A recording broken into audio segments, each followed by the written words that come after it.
পটুয়াখালী ৪ আসনে নির্বাচনী প্রচারণায় বাধা এবং নারী কর্মীদের হেনস্থার অভিযোগ উঠেছে। 10 দলীয় জোট মনোনীত খেলাফত মজলিসের প্রার্থী এসব অভিযোগ তুলে ধরে সমান নির্বাচনী পরিবেশ না থাকার কথা জানিয়েছেন। তিনি অবাধ এবং সুষ্ঠু নির্বাচন নিশ্চিত করতে নির্বাচন কমিশনের হস্তক্ষেপ কামনা করেন। প্রিন্স মাহমুদের প্রতিবেদনে দেখুন বিস্তারিত। পটুয়াখালী ৪ সংসদীয় আসনের কলাপাড়া রাঙ্গাভালী এলাকায় নির্বাচনী প্রচারণাকে কেন্দ্র করে উত্তেজনা সৃষ্টি হয়েছে।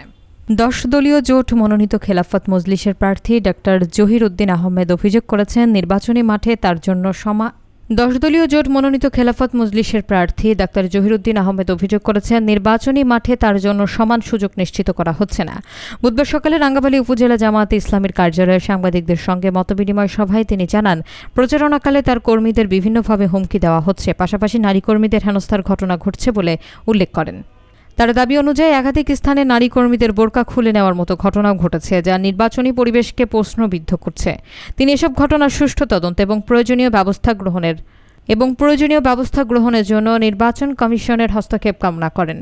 এ বিষয়ে রাঙ্গাভালী উপজেলা নির্বাহী কর্মকর্তা ও সহকারী রিটার্নিং কর্মকর্তা মোহাম্মদ নাহিদ ভূঁইয়া জানান, তিনি মৌখিকভাবে অভিযোগ পেয়েছেন এবং ঘটনার সত্যতা যাচাই বাছাইয়ের পর ঘটনাস্থলে পুলিশ পাঠানো হয়েছে। নির্বাচনকে ঘিরে এমন অভিযোগে এলাকায় আলোচনা সৃষ্টি হয়েছে এবং বিষয়টি প্রশাসনের নজরদারিতে রয়েছে।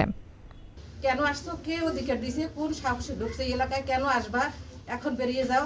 তো আমরা কইছি যে কেন আমাকে অধিকার আছে, আপনাকে অধিকার আছে, আপনারা আসেন আমাকে এলাকায় ভোট চাইতে, আমাকে ভালো লাগলে আমরা দিব, না লাগলে না দিব।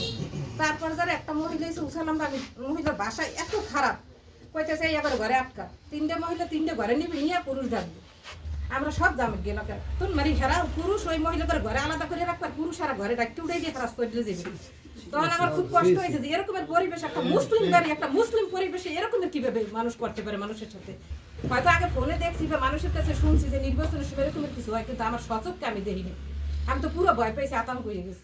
সবার কাছে মিডিয়ার কাছে সবার কাছে অনুরোধ যে আমাকে যা হয়েছে এরকমের যার কারণ না হয়, কোনো দলের মধ্যে না হয়, সবাই যার সাথে ভোট চান, যারা যার ভালো লাগে দেব, যারা যার পছন্দ লাগে পছন্দ করে নেব, কিন্তু কারোর সাথে যেরকমের কিছু না হয়। এরপর লজ্জাজনক কিছু পায়নি সমাজে।